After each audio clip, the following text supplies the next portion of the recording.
Out here in the perimeter, there are no stars. Out here, we is stoned, immaculate. Hello and welcome. This is the C86 show. I'm David Eastaugh. As you know, we love a special guest. This week it's going to be the turn of Liz Lamere, who I spoke to very recently to find out more about life, love, poetry and all that other groovy stuff. Widow of Alan Vega, but is also a musician, composer, a trained attorney and a recreational boxer, and collaborated with Alan Vega for over 3 decades on his solo work, and has released 2 albums herself very recently this decade, and has written a book called Infinite Dreams, The Life of Alan Vega. This has been written with Laura Davis Channing, with a foreword by Bruce Springsteen. This is out on Backbeat Books. So you're going to find out more about everything in this interview. So sit back, relax, take notes. I will test you at the end. But after several minutes of interesting but casual chat with Liz, we get down to that exciting subject that was the early formative years. Liz, it's over to you. Well, I grew up just outside of Boston, and my oldest brother was really into classic rock, reggae, broad variety of things. I personally liked things a little harder edged, so I was more like Aerosmith, Blue Oyster Cult, anything that was a little edgier. I loved reggae music. I used to sneak into the Rat, which was like Boston's equivalent of CBGB's. When I was 16. Right. When I was about 16, my boyfriend at the time used to get all the cool underground tapes out of New York. And there's, the Talking Heads and Iggy and Patti Smith and what was happening on the scene in New York. And we would listen to that. And we started our own band. We'd practice in the basement of my house. And I said, he's like, I'll play guitar. And I'm like, I'll play drums. How hard could that be? Because I was always very athletic. So it was pretty easy to just form a band. It was that time, right? When everyone's like, you can just start a band. But I went to a lot of clubs, mostly mostly the Rat. I would see like the Dead Boys. I never saw Suicide, but apparently, they were playing. That's where Rick Ocasek met Alan. Yeah. So yeah, it was more of that, high octane, intent. Like I loved Aerosmith was kind of like the soundtrack to my teenage years kind of thing. Excellent. And reggae as well. That's quite an interesting one, because in the 80s... Marley, Jimmy Cliff, yeah. Right, because I was more of an 80s kid, but we had a DJ in this country called John Peel that became a bit of a must listen to. And he played, he was the one who turned me on to the reggae stuff of Sly and Robbie and Aswad, Burning Spear, Dennis Brown, Gregory Isaacs, all those kind of... It was a golden period in the 80s of roots reggae. And I was a bit too young for the 70s reggae. But yes, it was quite something really getting into that scene, and live concerts were just always amazing at that point as well, because there was always such a nice vibe. And yes, lots of smoking. So there you go. Did you go to many reggae? Did you? Lots of smoking of dope in those audiences as well. It was just like... here's the interesting thing. I almost got kicked out. Remember I don't know if you know, but there's a club called the Paradise Club in Boston, and a lot of the bigger bands would come. The Police, Jimmy Cliff. I'm sitting at the edge of the stage, and Jimmy Cliff lights up this big joint and hands it to me. The bouncers are all around. I'm taking a hit off this thing before handing it back to him. But he's literally smoking a blunt right on the stage. It was so cool. And this must have been early 80s. Yeah. That's amazing, because there was a guy who did a book kind of last 2 years ago about the Boston scene, which was just all these... I must have it somewhere just near me. Yeah, because he basically photographed all the bands, because apparently all the UK bands would just go to Boston, New York, exactly, a couple of other gigs, and that was it. And that was all them. So you managed to see a bit of a golden period during that time, didn't you? It was amazing. It really was. Between the Paradise, the Rat, the Channel, Middle East Cafe, there were a lot of clubs. Boston is a very youthful town because there's a lot of colleges, so you get a lot of young people. It's also a big music town, from Berklee College of Music, New England Conservatory of Music, so you get a lot of live music. There's a lot of live jazz clubs in Boston as well. So it really was a hotbed for that kind of stuff. But mostly, for me personally, that kind of emerging punk scene. And as I said, the Rat was very much like CBGB's at the time. And the bands that would come through the Rat on the way to CBGB's. Yes. Yeah. So Yeah. this was the book that I got a few years ago. Did you come across this guy and this photographer? Because he seemed to have been in Boston photographing just literally all the kind of the bands, and they're beautiful photographs. He was kind of a young chap who then went on to, yes, the Boston scene from the 70s to the 90s. Nice. No, I got to check that out. Yes, it's I like some of the local bands. Mission of Burma was one of the bands that I really liked. yes. They're What kind was of the obscure, other? There was a drummer in one of those bands that went on to be in Sugar, which I can't remember, but they had quite an interesting name, which I can't now remember. I think the word sex was in it, but Human Sexual Response. They were one of, I knew those guys fairly. I used to go to all their shows. that was the band, yes. They had the harmonies, right? They had the five. They had the brothers, Deanie and Larry, and Wendell and Casey, all the singers, and then Malcolm. What was it? Malcolm Travis, amazing drummer. God, fantastic. He was one of my idols. I used to watch him drum because he was so solid. He wasn't doing all this fancy stuff, and that's how I drummed. I was just really, super solid, minimal. He was one of my idols. That and Devo. I used to love listening to Devo records because, yes, just the format, the structure, that really minimal but super catchy, hooky stuff really resonated with me. I think I liked the tougher stuff because of the energy and the attitude. But when it came to my own personal, I always gravitated toward more of the minimal vibe. That's why I love Devo and even Human Sexual Response.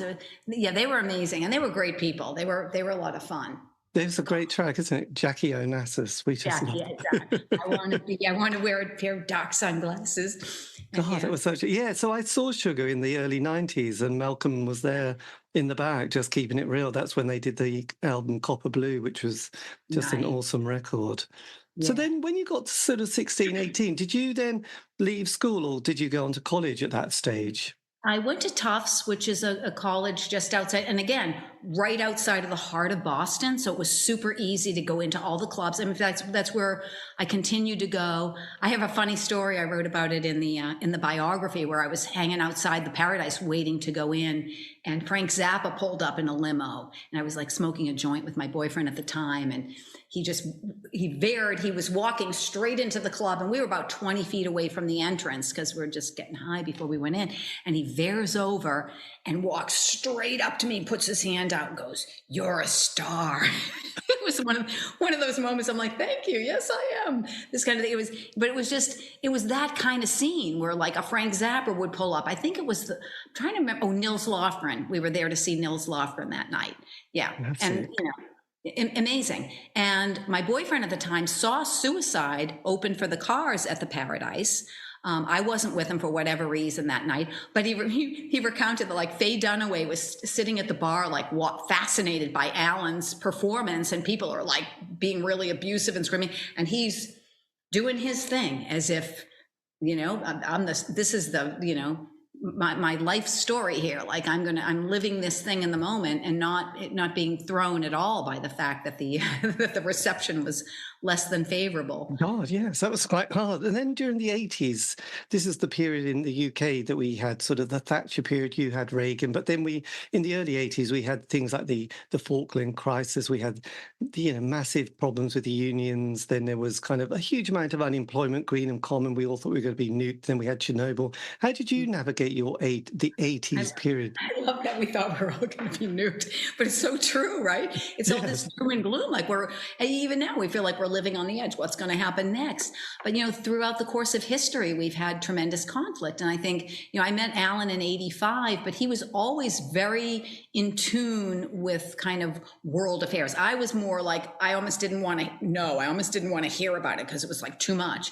But he was very in tune with it, having been being born in 1938, like right during World War II and after the Holocaust, and all of this. And his first wife was a Holocaust survivor.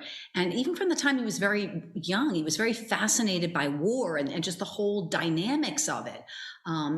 He was, it was something like, for him, that really kind of fueled a lot of his creative output post Elektra. The Elektra years, I think, when he was signed to Elektra Records, the expectation was that he was going to do more commercially sounding music. But when he kind of went back to his roots and started stripping it down, and he and I started working together in like 87, 88, it was much more politically charged stuff. And then and he was having premonitions that we were leading into these wars. And then of course we had the Gulf War and all of that. And then of course September 11th. You can definitely see and hear the essence of what was happening during, politically during that time, and the turmoil in the music and in the lyrical content of the music. So I was interconnected with Alan on that. By that time, I wasn't, I played in bands through college. And then in law school, there was one little band called Moral Turpitude, but it was, a few law students. We weren't looking to have that be our career. After I went to Tufts, I went to Columbia University to go to law school. And that's when I came to New York. So, and during that time, I continued to play, again, in this local, law school student band. But then I would go down, and when I think about it now, I'm getting on the train, and this is the early 80s, by myself, to go to CBGB's to go see music, and coming back by myself. Yes, and you survived. Not many Columbia University law students were going to CBGB's at night. They were in the library studying, basically. So and did you also go to the Mud Club and Danceteria and those sort of Danceteria a few times, Mud Club, but not as much. It was mostly CB's for me because I didn't have a lot of free time. And then by the time I was out, and then by the time I met Alan, it was more, his main thing was the Limelight. So we would go to the Limelight pretty much every Friday and Saturday night. He would go on Sundays. I was working, by that time I'm working on Wall Street. So I was a corporate lawyer on Wall Street for about 6 years, and then I just got burnt out and I couldn't do it anymore. It was like I had no passion for what I was doing, and I was really working around the clock. When I wasn't working, I was doing music with Alan. I started out, before I met Alan, I started out playing with a band called SSNUB, and they're all like, college students, and I'm working on Wall Street. So it was a little crazy. I answered an ad in the Village Voice and became their drummer. And that's amazing. Kind of a crazy dual life I was living when I met Alan. He couldn't believe it. He's like, "You're a Wall Street lawyer?" Because when I showed up, one of the women that I worked with at the law firm, she was also a lawyer. Her brother was Mark Kuczynski, Cooch, and he played the guitar in the Alan Vega band. And she got wind of, there's a lawyer here who's also a punk drummer.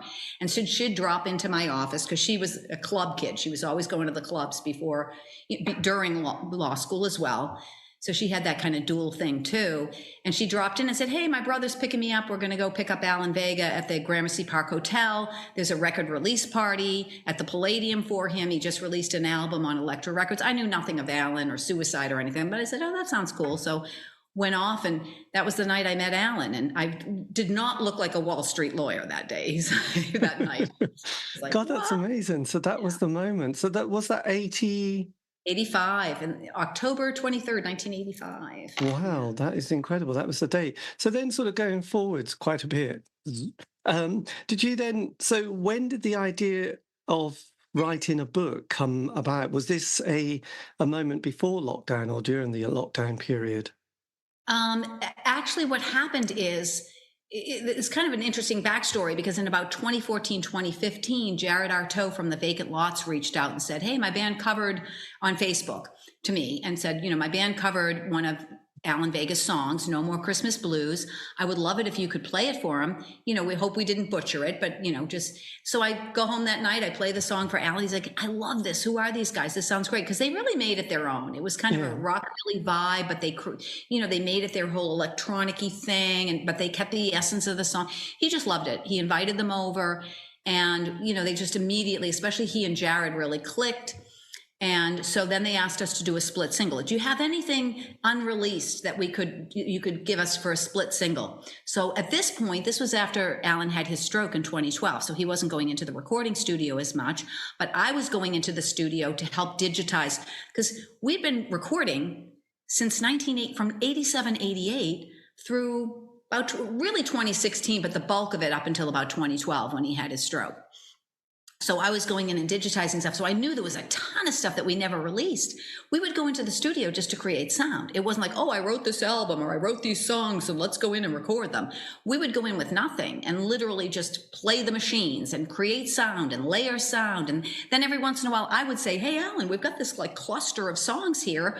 Time to go into the vocal booth, like make an album kind of thing. And if I wasn't doing that, it wasn't getting done in the same way. So we released 8 albums, but in between, and there were periods after our son Dante was born, there was like an 8-year period between albums, between Station and It. There's a big chunk of time when we probably recorded another 5 or 6 albums worth of material. So, so what basically, and between Dujang Prang and 2007, which came out in 1998, there was also a chunk of time. So I went back in, and found this song, scrolling through the computer with Perkin Barnes, our engineer. I see these titles, Murder One and Nike Soldier. I'm like, Nike Soldier, that sounds pretty cool. Let's bring those tracks up. So we're listening to all the tracks, like, holy shit, we're going to mix this thing. And this will be the split single. So in that afternoon, I basically mixed it with Perkin Engineering, brought it home to Alan. He's like, holy shit, where's this from? When did this? I'm like, Alan,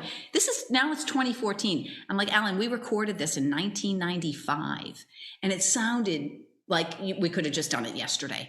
So he's like, holy shit, that's really good. Sure, give that to them. That's fine. And then he said, and I said, Alan, you have no idea how much other stuff is in there. It's crazy. He's like, once I'm gone, because he's already thinking, he's half in the grave because he'd had a stroke in 2012. He's like, once I'm gone, you produced. I was always mixing with him. I loved the mixing stage, and we'd fight over stuff because I'd want it to sound more commercial. He'd want it to sound crazy. And he'd say to me, you should do your own albums. This is my album. But it still let me, I had my hands in the mix, but still I was always trying to execute his vision. And even when I was recording, I was playing a lot of the machines. It'd say, keep doing that, or try something else. And I got to the point where I intuitively knew what would resonate with him. You know what I mean? And so I got pretty good at doing that. So anyway, so he gave myself and Jared his blessing to go back into the vault and release anything that we thought was good, or that I thought was good. But Jared is amazing because he really has a good understanding of the Vega aesthetic. He's listened to it all. He's listened to all the Suicide stuff. Like, he really gets it. And he talked to Alan for hours on end about philosophy, the approach, the minimalistic approach to creation, the whole concept of there are no mistakes, there should be no expectations. You need to let the creation become, and whatever it's going to become. You can go in with a conscious intention to do something, but then you have to kind of let it evolve as it's going to, if that makes sense. It was so freeing for me, coming from a place where I had to be like literally on the left side of my brain, being like super structured and not making mistakes, to then I got to go hang out with Alan and be totally free in creating. And the beauty, the latest album that I just put out, One Never Knows, that idea of we don't really know, right? What do we use? 10% of our brain? And yes. It's so beautiful that you have that freedom to explore without the constraints of expectations of what it's supposed to sound like, how people are going to receive it. Although it's nice to, obviously, to have people feedback saying, hey, that really meant something to me. That's very special. And Alan too. When he left Elektra Records, I think he felt like he had disappointed some people who expected him to go to the next level in terms of whatever air quotes success is supposed to be. Yeah. And yet I would go on tour with him in Europe, and so many, just your everyday person would come up to him and be like, you changed my life. And that's what I love about the book, Infinite Dreams, The Life of Alan Vega, is the people who talk in the book about what Alan meant to them and how he touched their life. And in the inspiration in whatever way that might manifest. To me, that was the greatest gift. And I think Alan realized that too. He would joke and say, well, I wish I had so-and-so's money because it would be awesome to be able to keep producing and not worry about, paying the bills or being able to afford the recording studio type thing. But it was never done with the intention of how this is going to be monetized. And I think in today's world, that's very rare. Yes, this is true. So you did the split single 2015, 15, did you? Yeah, it was 2015, yeah. And then was this the beginning of the idea of the book? How did? No, so, I'm sorry, I jumped back just to paint the picture. So by now, fast forward to after Alan passed, we had recorded an album called It, and that Yes. was just to be mastered. Jared and I oversaw the mastering, and that came out. And then we did Mutator, which came out in 2021 on Sacred Bones. And that was it was almost like a fully realized conceptual whole that had been recorded in that time period between Do Jang Prang in 1995 and 2000, the album 2007 that came out in 1998. So we released that. There was a big write-up interview in the New York Times.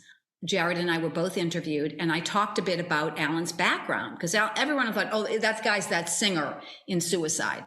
Versus this is a guy who studied astrophysics at Brooklyn College, got a scholarship for creating his own telescope, was a visual artist before he was a musician, was out in the streets recording street sounds and recording static off the radio in the 50s and 60s, because he was born in 38. Everyone thought he was born in 48. So there's a tremendous backstory that people who just know the legend of Suicide have no idea about. So Lee Sobel, who's a literary agent, reads the New York Times article and calls me, reaches out to me on social media and says, there's a book there. Have you ever considered writing the book? And I'm like, I was with Alan for 31 years. I was very, very familiar with how he thought and felt. And, he was the type of person who was reserved and shy, but he was also extremely forthcoming and honest about his feelings and his philosophies of life and creation and all of that. So I felt like I really kind of knew I could channel Alan and kind of describe what that was like and what he was like and what the whole, create and my son Dante, what it was like to be raised by him and all of that sort of thing. But anyway, so Lee mentioned that there's a woman who wrote her own book. She's also similar to you. She was a drummer in a band, Laura Davis Shannon, my co-writer. She was in Student Teachers, and she was also went on to become a lawyer. And you guys might have some good synergy. So because I'd never written a book before, you know the story. She knows how to put this all together, and she did an amazing job. And so he connected us. And it was really quite a brilliant idea on his part. And it ended up being really good because she was able to kind of go back and interview his family and really do a lot about the history and all of that. And I was able to, I wrote a lot of the, from the time, well, even from the Clash tours and all that kind of stuff from the 70s on, a lot of those stories. But she did an amazing job pulling like quotes from existential philosophers, people that Alan read and was influenced by. Yes, my God. So this kind of all happened between the two of you, probably via not on social media, but sort of just sending messages to each other, because I guess this was probably during the lockdown period, wasn't it, when you start to work together quite a lot? Yes, we started, I'm going to say we did the proposal in like it would have been after the spring of 21. So probably by the fall of 21, 22, 23, it took a few years because we interviewed a lot of people. As I said, I wrote a lot. So it wasn't like where she interviewed me and then wrote it up. I wrote a lot about the parts that I knew.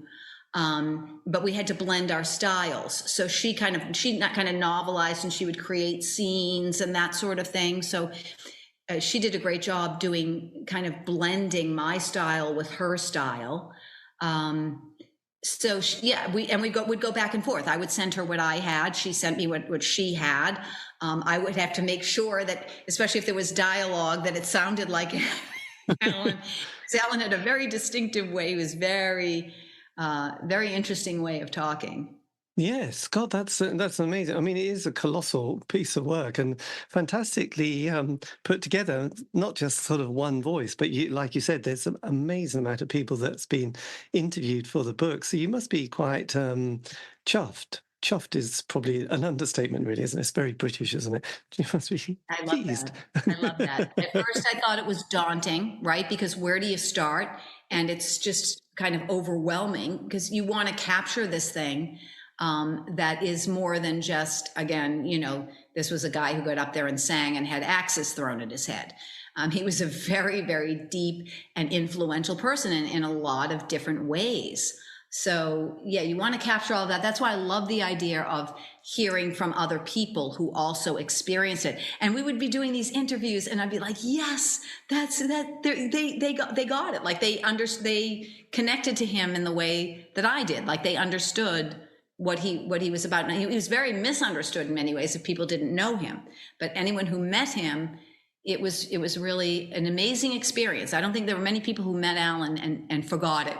That's for sure. And what was Treated his? Oh, sorry. No, go ahead. I was going to say, and what was his parents like? You know, what was his childhood like? Actually, this is kind of always interesting. The formative years of anyone's life are so major, aren't they? Whatever happens during that childhood is kind of with you for the rest of your life, isn't it?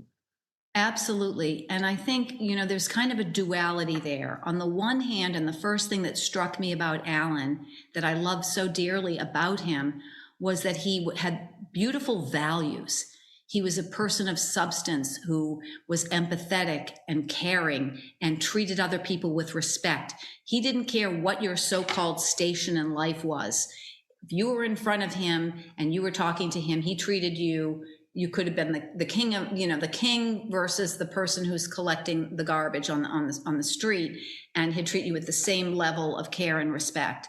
And I love that about him. I loved his values first and foremost. I think a lot of that was instilled from his parents, but also some of his sense of angst and his being very in tune with not only the beauty and joy in the world, but that duality of hope and despair, which comes through in all of his work.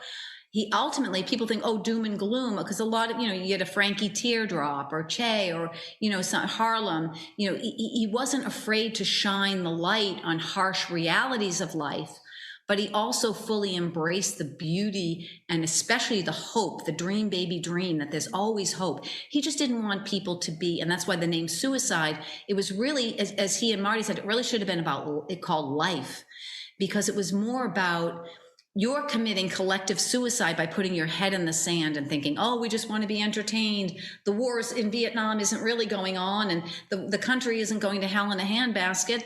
We're all fine. We're just getting wasted. And, a lot of people were doing heroin, and which Alan never touched. I know he hung out with Johnny Thunders a lot, so I think people had that misperception. But he was very much a survivalist. He, and somebody, again, who he saw and understood the full range of the human condition in a way that was really quite remarkable. And even in his portrait drawings that express that, the emotions that you can feel in his artwork, in his music, in his performances. Anytime that man walked into a vocal booth and started vocalizing, he was not a trained singer, but he became whatever those words were. And it was amazing. I feel so blessed that I was able to witness it, but other people who experienced that too, for whom he collaborated and did vocals, they said the same thing. And he wouldn't want to know ahead of time. He wouldn't want to study the thing. He had to be so deeply in the moment. And that is such a rare thing, to channel those feelings. And I don't think anyone you can't really compare who else sings like Alan Vega, if you even want to call it singing. It's becoming, it's expressing yourself through your vocal instrument. Yes, absolutely. And his mum was from New York and his dad was from Poland. Is that right? Yes. So back to that, I think his parents were Jewish immigrants and settled in on the Lower East Side, and then ultimately in Brooklyn. His dad was a diamond setter and worked very, very hard. He was very serious. So he'd work long hours, and then he would come home, very traditional. He would want, the mother had to have, the dinner on the table, and then he would go out to play poker with his buddies at night. And Alan, I think, felt very sad for his mother, because his mother was very bright and she was trained as a bookkeeper. She wanted to be an accountant. She wanted to work. And the father was like, no, this is not very traditional. This is not how we do it. So he was raised in the Jewish faith. They weren't super observant, but they were enough that there were traditions that were upheld. Yeah, I think things, you know, when Alan was really into sports as a kid, he lived near his cousins, so they were always out. He was always very active. He was always very good in school, but he was also very physically active and a gifted athlete. He was quite a great baseball player. But when he went to college and he decided to switch majors, he started out as an astrophysics major, and he had won a scholarship to Brooklyn College because he had built his own telescope. And he's sitting in the cafeteria one day. He always, from the time he was very young, he was always drawing. And his parents would discourage him because, like, you're going to be a scientist, you know, that classic Jewish, you know, he's going to be a doctor, he's going to be a scientist. And meanwhile, he had this creative talent in terms of drawing, and they discouraged that, but he would still do it. So he's sitting in the cafeteria and he's drawing in one of his textbooks. And the head of the art department, Morris Dorsky, who's a pretty famous guy, saw Alan drawing and said, "What's your major?" And he said, "It's astrophysics." He said, "Have you considered art? You really should. I want to talk to Kirk Seligman." So Kurt Seligman met with Alan and convinced him that it really made sense, or discussed with him that he really is talented and he should consider changing his majors, and became his mentor. Now, Kurt Seligman was a very famous Swiss surrealist who had helped Germans escape from Nazi Germany during the war. And then the other teacher that he had who was extremely influential on Alan was Ad Reinhardt, who was one of the founders of the abstract expressionism movement. And he was really into minimalism. So he's this whole concept of painting is dead, and he was doing black on black paintings. And that really resonated with Alan. That and reading all of the existential philosophers. The man, you know, I had gone to school to study, you know, here I am like a Columbia Law School graduate, supposedly so well educated. And I used to think Alan like blew my doors off in terms of his knowledge. And especially when it came to anything, classical music, jazz, all the philosophers, he was fascinated by that. And I think that really informed a lot of his, you know, work ethic and how he viewed the act of creation. Yes. And trying to, and the interesting thing is he was really a scientist, so he didn't really give up science, because if you think about it, in both visual art and music, he was extremely innovative. He was approaching it through the lens of a scientist. What can I create that I haven't seen or heard before? He was always looking to break new ground. And because of that, I was fascinated by this man. I mean, I could spend hours talking to him or hearing him talk about different things, and also just watching him create. It was really quite remarkable, because he could be looking at things, everyday objects, and seeing it in a completely different light. He did a lot of photographing as well of just that. He'd zoom in on things and they'd take on a whole other, you wouldn't know what it was, and it becomes something else. And I think that's what he did with music and art. Like, he pixelated, he broke it down to the most essential elements. And herein lies the whole minimalism concept. And that's how we created music together. And that really informed how I create my music.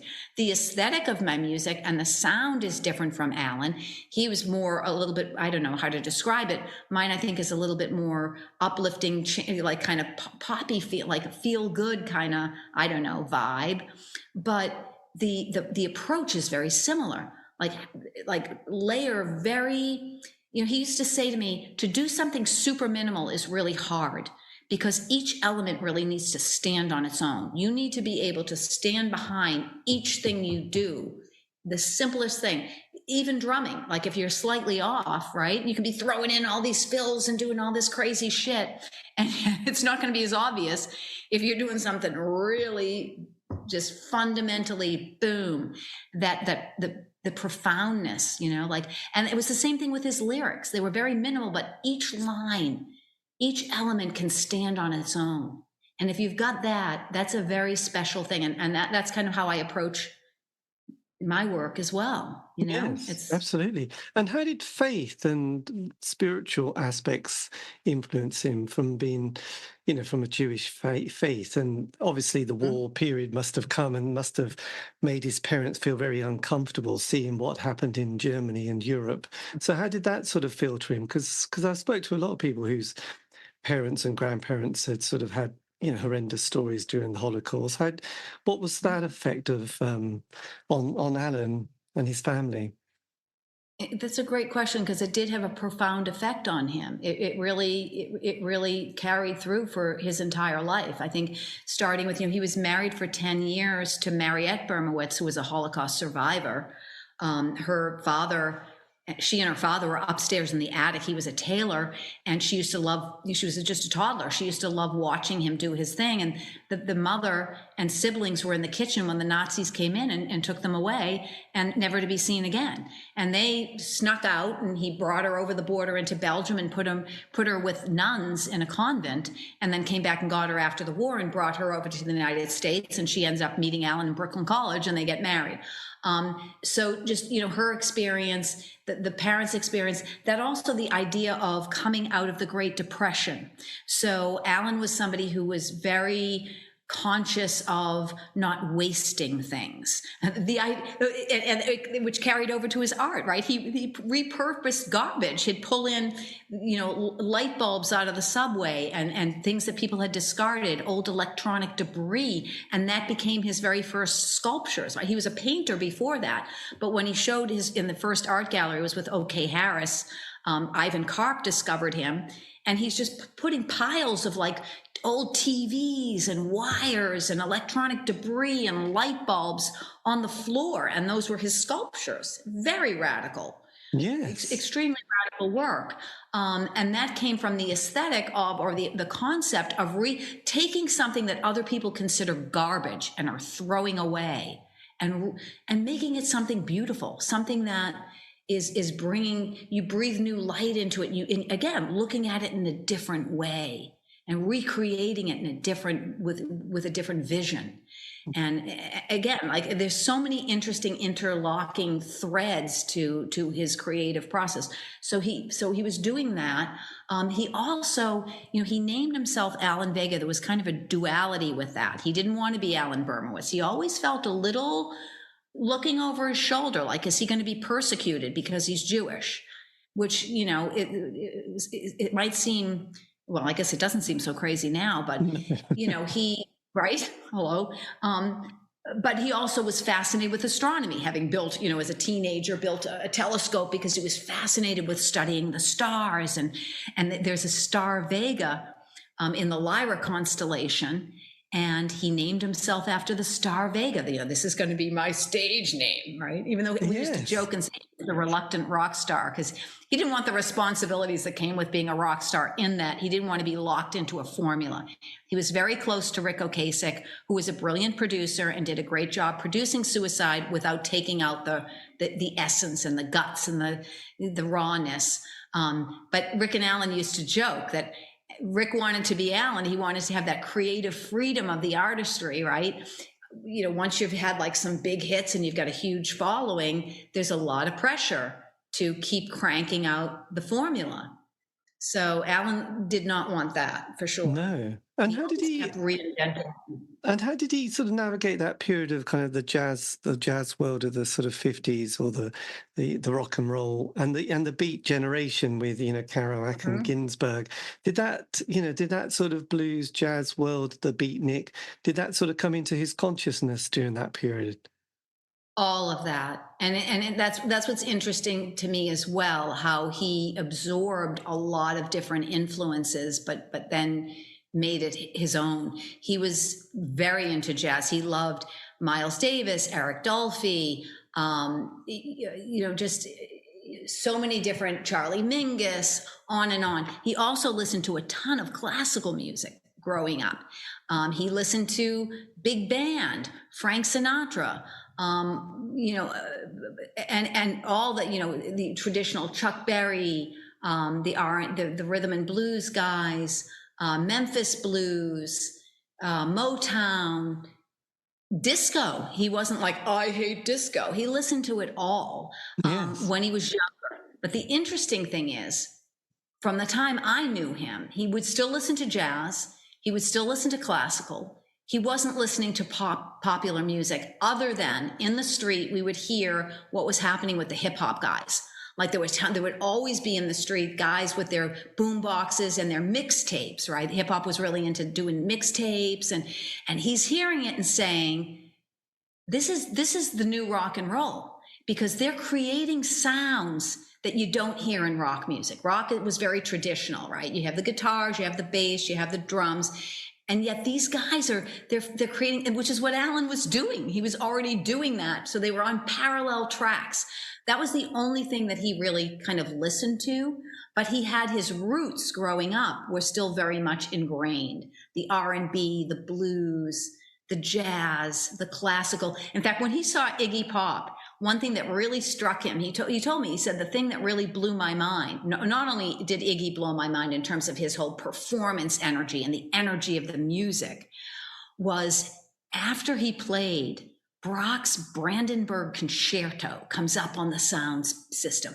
And Alan, it was almost like a sign, he says, it was almost like a sign from above that what Iggy was doing was in the same league as the great classical composers. You know, and to him, that's how he took that sign. I love that because yes, yeah, that's nice. So look, in being in New York during the 60s, obviously there's the birth of pop art, but then it was also the world of sort of the counterculture period, you know, the 63, you know, like the Beatles, Stones appear, the Who, the Kinks. Then you have that sort of psychedelic world, and everybody's falling in love in 67 with the Summer of Love and that malarkey that was going on the West Coast. How did Alan navigate that kind of time before it all gets the party starts well but ends on a bit of a downer when you had the death of, you know, Brian Jones, and then in 1 year Morrison, Joplin, Hendrix, and then you had Altamont and Charles Manson. So how was his 60s? I was just going to say Charles Manson. You know, that's a really, I love this question because Alan never considered himself an air quotes hippie, even though if you see pictures of him from like the early 70s, not so much from the 60s, he had crazy long hair for a period of time, and he occasionally experimented with LSD, but he was not into this whole commune, peace and love kind of vibe. And I think maybe that comes from him being a little bit older and having more of that, again, after the Holocaust kind of, you know, sensibility, and thinking that the hippies were just kind of anesthetizing themselves and not really facing reality, right? There was a lot going on. And I don't think he was a huge fan of the music that came out that was coming out just before Suicide, that super mellow, a lot of the West Coast stuff. That just wasn't his vibe. It wasn't his energy. But being in New York, was he aware of the Velvet Underground and such? Oh yeah. Oh, totally. Yeah. And Eno and all. Yeah. He definitely was aware of that. And that music, I think he connected with for sure. But I don't think he was thinking, I want to do that, because it was really very different. It was, I think, from what they were doing. They were really, Marty and Alan, they were experimenting with creating electronic sound. And Alan didn't consider himself a singer. He was more just, you know, almost like poetry. I think he would have connected more with Jim Morrison. Yes, I guess that sort of particular look, right, and everything. Yeah. Did he get into things like orgone energy, you know, and these kind of some slightly wacky ideas? Or was he too kind of academic to think this is just like a bit too odd? Wilhelm Reich and people like that who came up with some pretty out there ideas that the sort of a lot of the counterculture kind of got into, mainly because it probably just felt quite groovy, but at the same time was probably a bit not quite real. But I just wondered if he'd sort of dabbled in other things. I don't think so. And I'm not terribly familiar with that myself. I was probably too busy in school studying. So how did him and Marty then get together? How did their paths hit in 69, wasn't it? Yeah, 69, he left. He had seen Iggy. He left his domesticated life in Brooklyn. So what basically happened is Alan was after he graduated from Brooklyn College in 1960, and he worked for the welfare department for a number of years. Very frustrated because he felt like he was doing more admin and couldn't really help people, real people who were coming to him and in dire straits, and he couldn't you know, really effectuate any kind of real change for them. So he left, and his wife Mariette was a French teacher. So they decided that he would, you know, focus on painting and doing his artwork. And so when he left to go and he moved into like the East Village in 69, 70, he was part of a collective called the Art Workers Coalition. He did some work with them. They boycotted the big museums, and they actually protested and blocked the entrance to I think it was the Museum of Modern Art and others. But he also helped put together funding for the museum/Project of Living Artists, which they got a building, commandeered a building, and it was funded by the New York State Arts Foundation or whatever it was. He knew enough about getting funding from the state to be able to help get together funding for this building. He said it was similar to Andy Warhol's factory, but without being controlling and having people go in and never come out the same type thing. Like anyone could come in and do whatever they wanted, whether it was art, music. And Alan was doing his painting, and then he started doing his sculptures. And he was also, people would come in and do music, and Alan was creating sound with electronics before, and Martin would come in and kind of sit in and jam. He was playing keyboards in a couple of different jazz bands. Martin was an incredible, as you know, jazz musician. And he and Alan just started jamming together, basically. I mean, Martin would be showing up on a regular basis, and then they just started doing their thing together and just evolved into Suicide. Yes. And then, I mean, New York at that stage, was it as bankrupt as people have portrayed it, you know, at this point? Was it sort of not in a great space? Yes, absolutely. And I think Alan, you know, he used to joke with me, I could live in a refrigerator box on the Bowery. The Bowery is kind of where a lot of very desolate, what they call the Bowery bums. So, and Alan used to draw portraits of them and people in general, but in particular, what he can, you know, the Bowery bums. But he and Marty were basically living, he had no money. I mean, I think he was paid a small stipend to be the janitor of this building. And he wasn't supposed to live there, but he crashed there. He was homeless basically. And he would eat, bread that they threw away from the bakery for sometimes Hilly Crystal would take mercy on them and give them some hot food or Alan. I think Marty had a better situation. He was with his wife and had kids and that sort of thing. But yeah, Alan kind of lived hand to mouth for a while, but we were going through, you had the Vietnam War, you had Nixon and Reagan and yes, Watergate, all that. Absolutely. Yeah, and also mess. And I suppose at one stage there was the oil crisis as well. That might have been, that was quite grim. And I know Jimmy Carter gave an impassioned speech, didn't he? Sort of being quite honest to the voter who didn't want to hear it. And then Reagan said, no, it's all going to be fine. So everyone said, oh, that's fine. Then Ronald thinks it's going to be marvelous.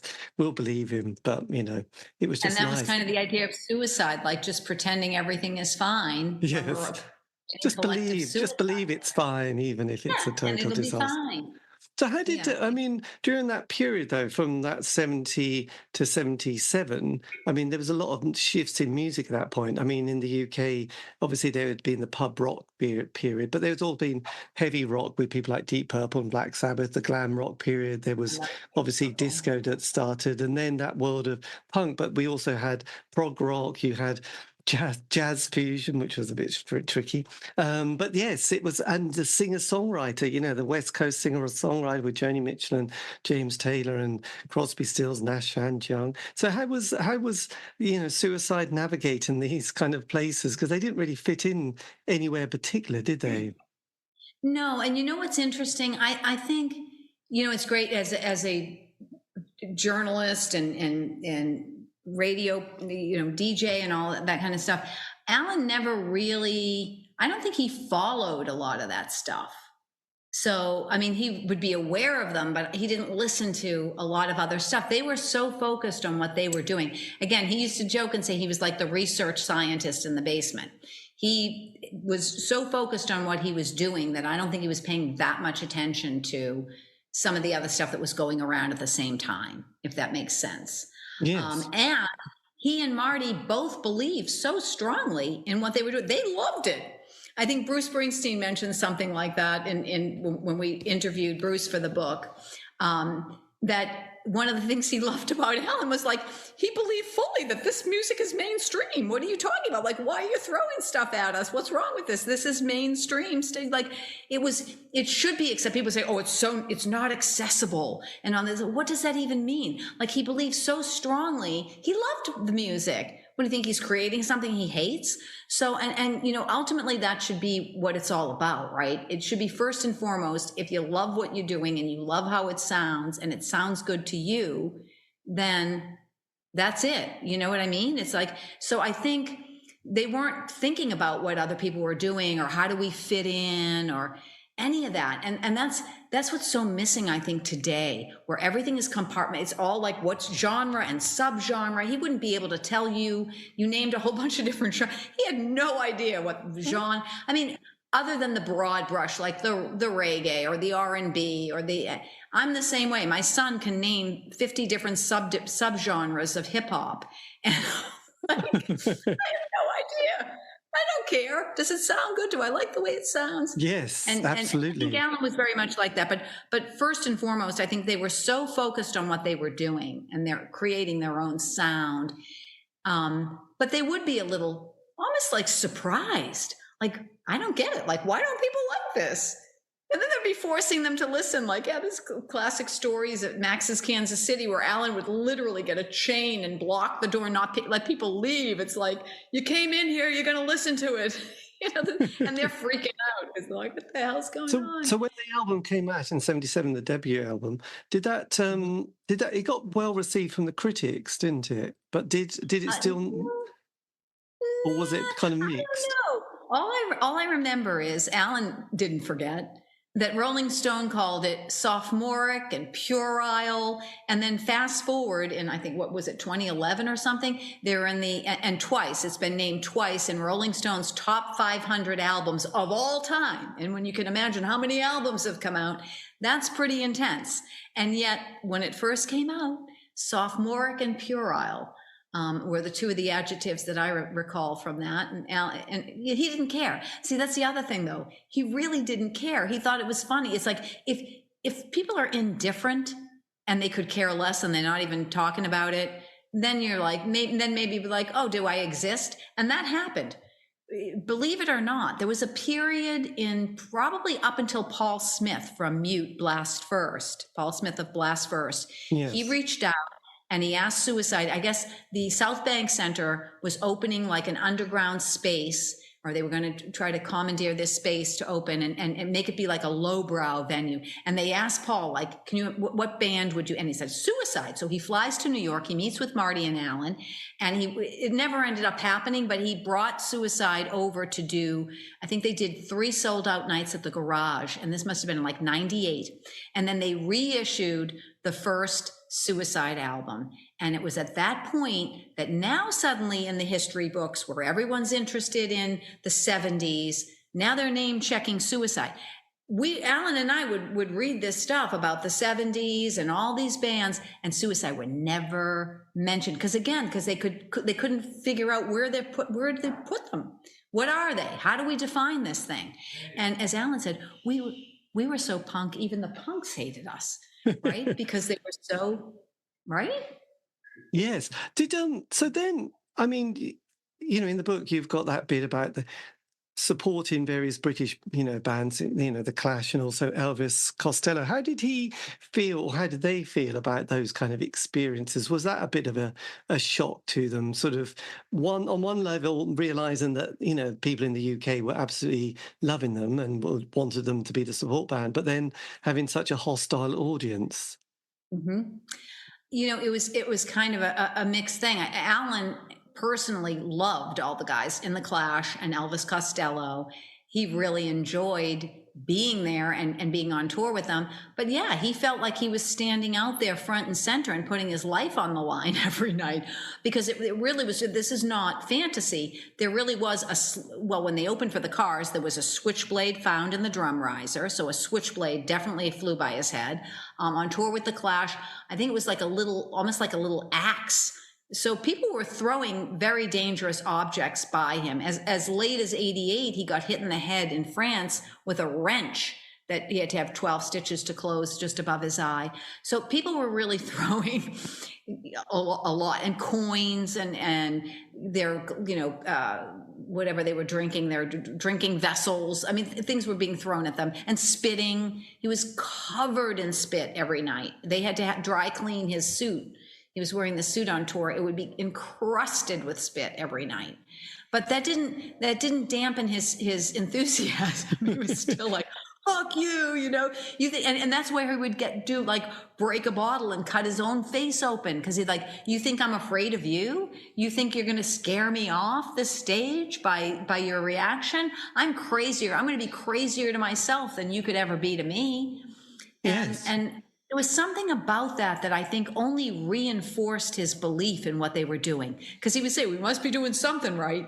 Because again, they're reacting. If they were just like, whatever, that's when you kind of like probably a little disappointed. Nobody really cares. Yes, but they were reacting so strongly. And he also felt like this is a good sign, because we must be really challenging. We're challenging the status quo. And that's when it comes to comparing to other bands. Like the Clash and Elvis were super supportive. But Alan, I think, felt that there were sometimes some bands in the New York scene that weren't so supportive. You know what I mean? Because they were doing something that was so different. It's like, not that they're making what these guys are doing irrelevant, but it is kind of, people don't necessarily like change for that reason. It's like, now is what I'm doing not relevant? Like, do I have to push myself into a completely different thing? Because this is like, and ironically, it was the new direction, because what happened after that? You got all the, soft cells and Depeche Modes and all that, Zig Zig Sputnik and on and on and on. Yeah, well, right? Absolutely. I think there's in the UK, there was the Blitz Club, wasn't there? Rusty Egan and all these people who were into new romantics. And I think when you're, like a music fan, indie kid in in Britain, you wouldn't believe how excited, like I mentioned, John Peel, he would get these, records from America, and you just kind of wanted to like them, because you felt like this brain of one's brain is like, oh, I really want to discover the most obscure band in the world. And there's somebody who is somewhere that no one else has discovered them. And it's kind of strange looking back at oneself, thinking how important those records are. And you're hoping that nobody else has known it. But at the same time, you want to encourage other people to know about them. You get caught in that slight loop, don't you, really? You think, this is my band. David, because I feel like that's missing. And throwing back to when I was young, and my boyfriend at the time was like, like he had like a cassette of the Talking Heads, like before anyone knew who they, you know what I mean? Yes. And it felt so cool. And it's like, yeah, that whole undiscovered thing, we can't capture that today with social media, where it's all about being discovered and trying to reach as many followers as possible and all this nonsense. We've kind of lost that. The other thing that I feel like is not the same as it used to be is when you were talking about the 70s, that sense of camaraderie. Yeah, the city's going to hell. The city's bankrupt. There's all kinds of crime and war and all this stuff, but we're in this together. And I think the bands, there really was a sense of community amongst at least most of the bands. I still think they kind of were looking at suicide like these guys are a little crazy, but still there was ultimately a sense of community and camaraderie that you don't necessarily have in the same way today. I think it's harder to foster that in some respects. And maybe it is because it's just a different paradigm. It's a different way of. I think I suppose you do have those little chapters, don't you? Like you get a club or a venue, and then you just get a few bands, and there's a scene that happens. There's 3 years really, and it feels kind of like you take it for granted at the time, but then you look back and think, God, that was quite a special moment, and it was just there, but you just assume that's kind of natural, normal. But then afterwards, you think, because you never think that something's going to finish, like a club will finish, or these bands won't be about, and somehow when you're in your teens and early 20s, it feels like, oh yeah, that's absolutely fine. oh, I might go to that gig tonight. I might not bother. And then afterwards you think, oh my God, what did I do? I should have gone to that gig. I would live with that regret for the rest of my life. But I would see them. I thought I'd see them next year. I didn't realise they were going to split up and never talk to each other again. Odd. It's just like, and you pay £2.50p to go and see three great bands. But again, you think, oh, shall I bother? Oh, I don't know, shall I? But what I've noticed with some artists, it's interesting about suicide and stuff, because I know when David Bowie brought out Low, everyone goes, oh, we love Low. At the time, there was all these critics went, oh, David, you've lost it this time. This is no. And, Charles Shaar Murray's written this kind of piece that he has to own up to, that he's saying, David, we don't want this now. This isn't what we want. And he's like, yeah, I got carried away, didn't I? I made a mistake. Because even if people don't like Low, they'll always say that's their favourite album. You think, you lie. Mm-hmm. People lie, don't they, just to look cool. But then, so some artists, they have their moment in one decade, and then the next decade, they struggle a bit. How did Alan deal with the new 80s and the new Reagan period and, all that went with that?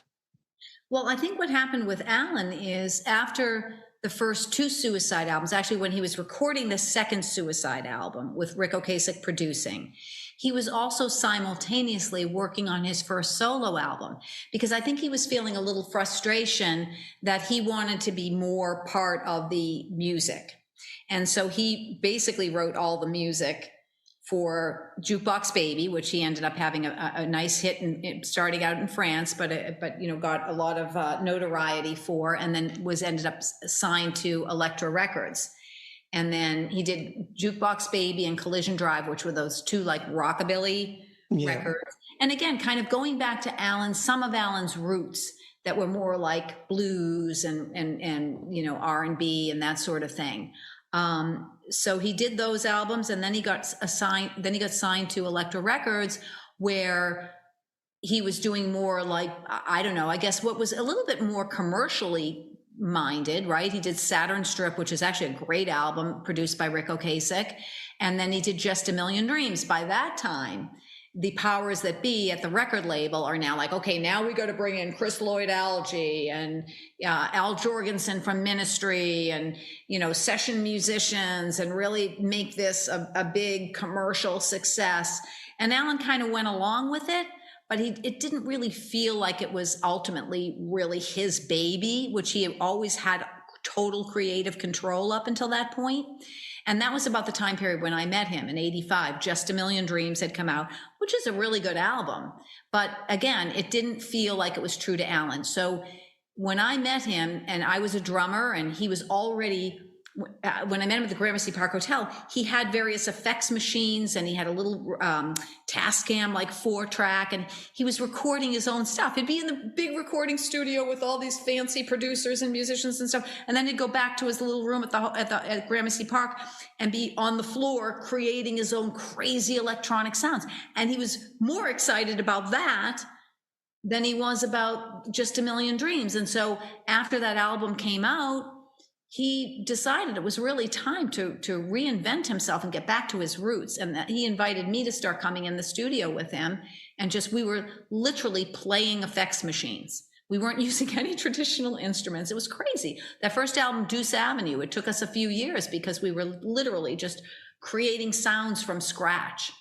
And so that's how he dealt with the 80s. For him, it was really that, and again, it was his own path. He wasn't trying to compare himself to what other people were doing and try to recreate, try to be, as people said, Jeffrey Deitch, who's one of the top art dealers in the universe, said Alan was probably the most non-careerist person he'd ever met, because he never created with the idea of, how am I going to sell this thing? And where is it going to fit in? He never did. And I think because of that, he was able to find his own path and his own uniqueness and keep recreating himself. Because again, as I alluded to before, once you've had a degree of success, there's an expectation that you're going to keep recreating something that there's a built-in market for. He never had to think that way, because he used to joke and say, there is no market for my stuff, and it doesn't matter. I could live in a refrigerator box on the Bowery. I mean, literally. Or his other favorite thing was being the research scientist, because he would do stuff and other people would take bits of it or be influenced influenced by it and create something super commercial. And so when he did A Way of Life, the third Suicide album, what was that experience like for him? Was that something that he needed to get out of his system, or was he just feeling like it was nice to work with Marty again? Yeah, I think it was a combination of that. It was Marty and Rick. I think Rick also said, "Hey, you guys want to go in the studio? I'll produce this thing." And Marty and Alan had like a really easy relationship where if that happened and Rick said, "Hey, let's do something," and Alan would call Marty, and Marty was always working on stuff. So Marty would send Alan like a whole bunch of scratch ideas for songs, and Alan would say, "Okay, these 8 I feel the vibe of." It's interesting because Alan almost like curated the albums, because Marty would send a whole bunch of sketch ideas, and Alan would say, "Okay, these are the 8 or 9 or 10 or however many are on that album," and that would literally become the foundation. And then I remember I guess Suicide, I think they had done a small tour. Was that like 1988, right? Yeah. So that's when they went on tour. Marty Thau, who ran Red Star Records, reached out to them and said, "Hey, I can put together this tour. You guys be interested in going on tour?" And Alan hadn't seen Marty in a while. And he said, "Sure, Rev probably likes the idea of getting away, and I'll go do it with him." And then when they came back, they went in the studio and they recorded A Way of Life. Alan, we did a show up in Boston at this small club called Ground Zero. We stayed at my grandmother's house. So here's Marty and Alan having breakfast with my grandmother. Alan is up in the attic, and he wrote all the lyrics for A Way of Life in my grandmother's attic that weekend. And then they come back and they go into the studio with Rick. And Haig, who was Rick's long-term right-hand man and engineer and the like, one of the engineers, Marty and Alan arrive at Electric Lady Studio, and Haig sets everything up, and they go, "Okay, we'll take a run at this thing." Rick wasn't there yet. So they literally took a run, air quotes, at the album, and that first take became the album. So like however long the album is, they laid down the tracks. Rick shows up and says, "Hey, is everything set up and ready to go?" And they're like, "Yeah, we already recorded the album." That's amazing. Now, granted, amazing, but that's how they would record the albums. Same thing for the first album. It was like a live take, except for Frankie Teardrop. And Frankie Teardrop, there's an alternate version because it was originally like Frankie the Subway Detective. And Alan recorded it day one, like the whole album. And then Alan leaves the studio and he picks up the New York Post, which is a local newspaper. And he reads a story about a factory worker who had lost his job and ends up killing his baby, 6-month-old baby, murders his wife, kills himself, murder-suicide, because he's so distraught. He can't pay the bills, awful. Alan was so blown away by this story and so upset and so traumatized himself. He wasn't trying to do it for shock value. He was really upset. And he said, this is a sign. This is a sign that I need to go back in tomorrow and re-record that vocal, because the story is not about this subway detective. The story is about Frankie, who we're all Frankies. We're all living in hell. We're all going through our own personal hell. And how do we deal with it? Some people can't deal with it. And they just, as he did, he just lost it and killed his family and himself. So it was a horrible story, but it was something he felt needed to be told at that time. But back to A Way of Life. So then Rick and Marty did a lot of, they never did like overdubs, or Alan's vocal was Alan's vocal. That's it. He never punched in anything. He never, it was like one take. Amazing how he would record his vocals. And that was pretty much true to the end. I don't remember, him going in and retaking, except for the song Surrender. After that song was recorded, Rick and Alan both thought there's something missing. Like we could hear female vocals in this, and they never had female vocals before, but they felt that it was such a beautiful song and very romantic ballad that it might be nice to have some floaty female vocals. And I remember Rick turns to me, I'm sitting there, and he goes, "Hey Liz, you want to jump in the booth?" And at that point, I'm like, I am not a singer. I have no idea how to sing. And I wasn't even doing backup vocals with Alan. Later on, I would feed Alan lyrics on stage. I would, because he never wanted to memorize anything. Anytime he did an album, he never wanted to read. He used to say, I'd have to kill myself if I had to be Mick Jagger and get out there and do the same thing every night. I just couldn't do it. Although he did it Yes. for the first Suicide album. There was a period of time there when it was very popular to like recreate or do your first album live, remember? And Paul Smith was and Marty at first was like, oh, people are going to think I didn't evolve if I do the same thing with the same instrumentation. And Alan's like, fuck it, it's easy. We'll do it because, you know. And then Alan's listening to the first Suicide album. This is like, I guess, in the 90s or the early 2000s. And he's saying, holy shit, this stuff is really good. He hadn't heard it. With all this attention now being paid, he never went back and listened to his stuff. So whenever we were doing shows, he wouldn't know the lyrics for the songs. Once he did it, he's moving on to the next thing. So I would just feed him lines, and then he'd know, oh, that's what that song is, and then he'd just riff on it. But yeah, yes. So I basically said to Rick, you know, I'm not Yoko Ono. Suicide is a two-person thing. I'm already making music with Alan. For me to like interject myself, it was just, I didn't feel right at all. And not aside from the fact that I didn't think I could sing. And they did bring in real professional, beautiful female backup singers on that song. Yes. Yeah, so it all happened. It was just, again, like anything else happened. Alan would come into the studio. He wrote in a notebook all the time. Like every single night he wrote. He would have a drink. That was how he would unwind. He'd have a glass of vodka. He'd write in his notebooks. He'd do portrait drawings. And then when it came time to do the lyrics for an album, he'd flip through his notebooks and he'd, on a separate page, he'd jot down some ideas. But he wouldn't have lyrics all written out. He'd have a few phrases here and there, and then he'd totally riff on that. Crazy for amazing, like all Suicide. Absolutely amazing. And I witnessed it so many times that you know it's the real deal. Yes, and then he has this amazing, or you all had this amazing moment on the mid-90s, isn't it? Cubist Blues, where there's a bit of a collaboration with a few other people, isn't it, Alex? Yeah, so this is this quite a major moment in all your lives? No, because again, it was just things would happen. Alan never sought out opportunities, literally never. And I used to joke saying I was his de facto manager, but my job was to, quote, get him out of things. It wasn't, you know, most people, the managers, you got to get me this gig, you got to get me this job, you got to get me this. For Alan, it was quite the opposite. People always came to him. I mean, Ivan Karp, who discovered Andy Warhol, asked Alan, when can you have an art show? He stumbles into the Project of Living Artists, sees Alan's sculptures on the floor and says, when can you have an art show? He never sought out anything. So Ben Vaughn, we had just finished Do Jang Prang, which Henry Rollins put out on his 21361 Records label. Henry moved to New York and Rick Rubin helped finance a label because in large part because Henry wanted to put out Alan's albums that were only available in Europe. He's like, this is a disgrace. I'm over in Germany. I'm listening to Deuce Avenue and the kids in the United States can't get this shit. What's going on? So we had just put out Do Jang Prang. And Ben, the timing was perfect because we had just finished the album. And Ben calls and says to Alan, it's time, because he loved Ben Vaughn from years ago. They knew each other, and he thought Ben was a wonderful, creative musician, really kind of R&B blues singer-songwriter, more traditional. But Alan had great admiration for that.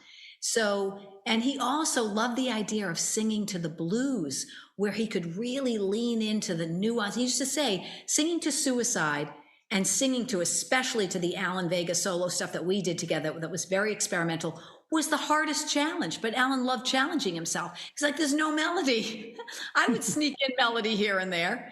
But other than that, there's really no, so how do you sing? But now you're singing to the blues, right? And he's doing his Elvis. He's able to lean into Gene Vincent and Elvis infused inspirational stuff.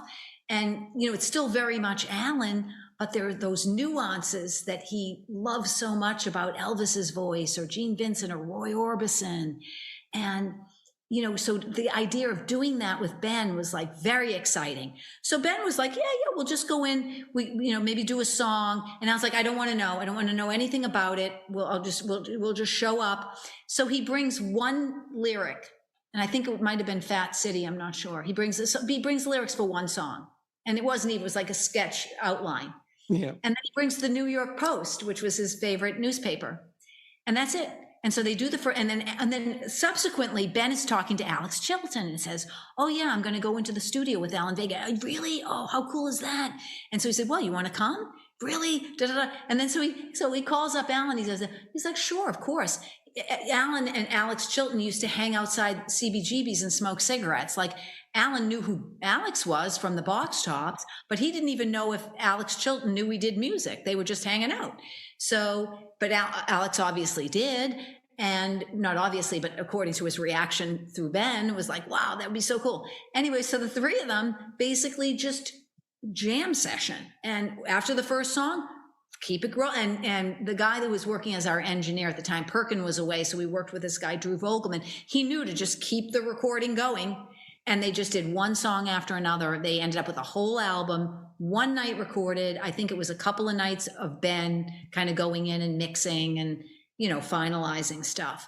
And it was Ben and Alex just traded off instruments. They did all the music, and Alan just and he was making up the lyrics as he went. He's picking up the New York Post and he's reading headlines and he's just riffing from there.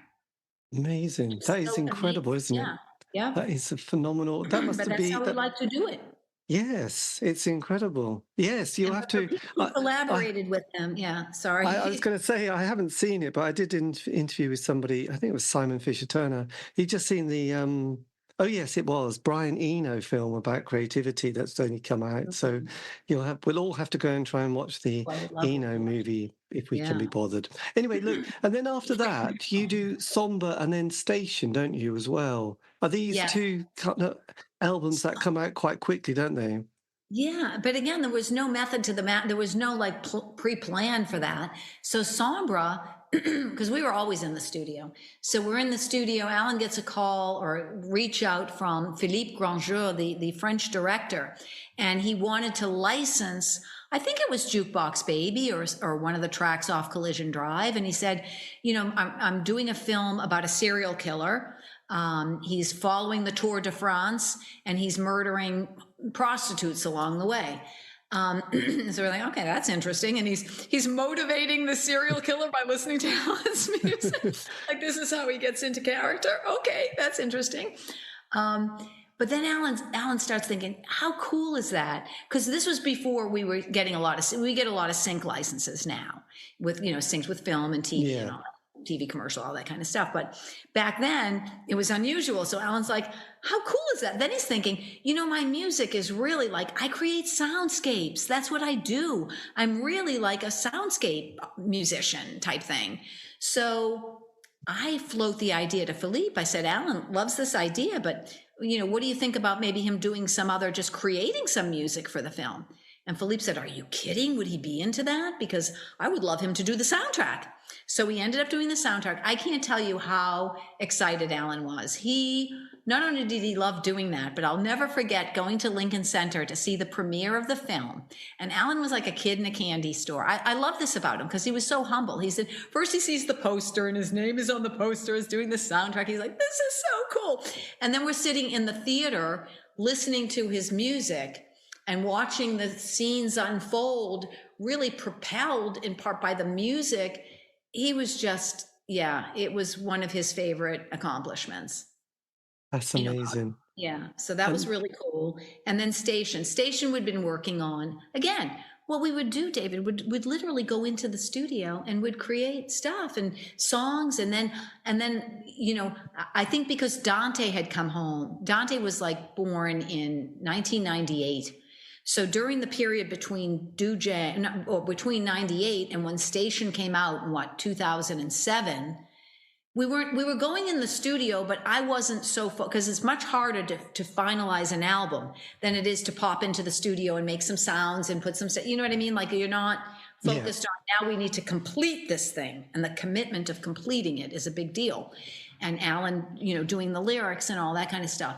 So basically, it came to the point where it was time to put out another album, and Dante was now old enough to go on tour with us. He would go out on the road with us, but now I'm thinking he'd been singing in the Trinity Wall Street Choir for a while. He's old enough. He would help us with tour management. I mean, he's a super bright kid. So I'm thinking it's time to do another album. So that was another Liz saying, okay, we'd hit stop, and whatever's on the horizon right there, we're going to finalize into an album. And then Alan would go into his notebooks and pull lyrics that were kind of a conceptual whole with what he was feeling at that point in time, and record it.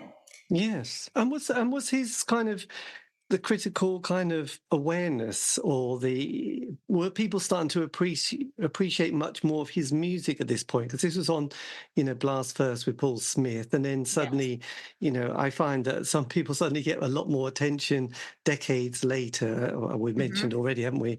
And yeah. So did you feel that his stock was beginning to become, and your work together was getting much more appreciation of what it was? People were catching up at last.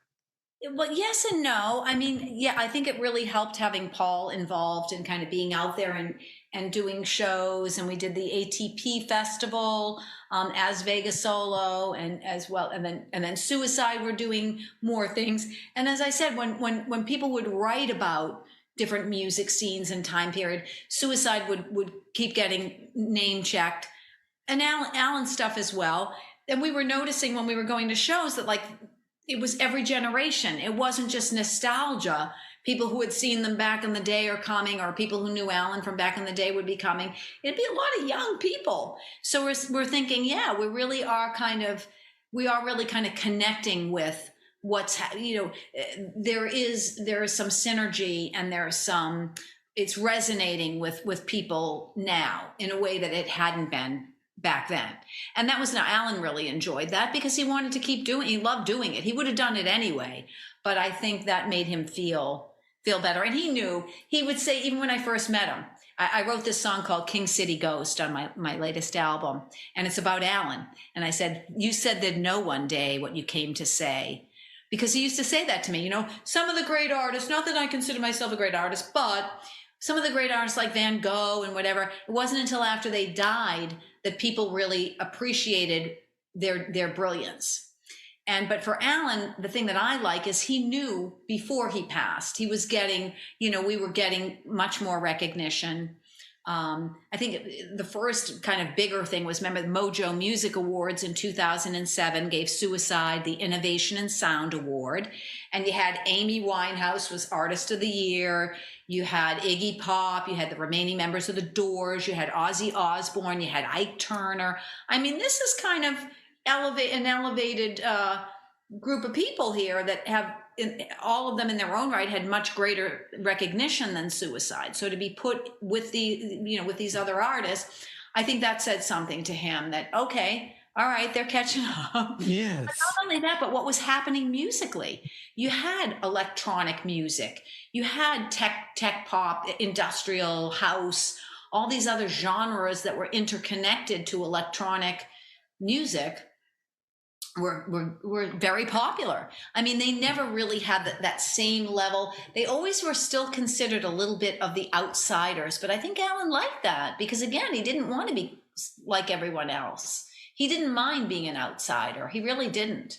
Well, absolutely. Because there's also in this country, I don't know if you've come across on the BBC, there's a filmmaker called Adam Curtis who makes quite interesting but quite serious movies, documenting the political, climate from, the 60s, 50s and, all over the world. But he does he uses music quite a lot, and he does have Dream Baby Dream as one of those key moments in one of his documentaries, because he makes the music kind of fit with the story of the point that he's trying to make. Have you ever come across this work by this particular filmmaker and journalist? No, I have not, but I'm now very interested in checking that out. I'll check it out and I'll send you a link, because otherwise it'll be a pain trying to find it, actually. Beautiful. But it is quite extraordinary, because when you hear it, you think, wow, that's amazing. Yes, there you go. And obviously Bruce Springsteen covering the work as well. That must have been an incredible moment for you. It really was for Alan. And again, it wasn't so much because, oh, wow, this is Bruce Springsteen, household name, the boss, blah, blah, blah. Alan literally had very fond memories, even though they didn't spend a lot of time together. But in 78, I guess it was, when they were working on the second Suicide record, and Bruce was working on Nebraska, they were in the same recording studio, like just down the hall. And Bruce wasn't really a huge known entity at the time, but Alan, there was a vibe about him. He's a nice guy. He was like a regular guy. And they just kind of hit it off, and they would chat, and they would, spend a little time together. Although Alan used to joke and say he thought Bruce's management were like, who's that lunatic Bruce is hanging out with? Don't let him hang out with that guy. He's probably a bad influence, that kind of thing. But, no, but the thing about Bruce is that Alan said no matter, and obviously subsequently he went on to tremendous success. And Alan said, but he stayed true to himself.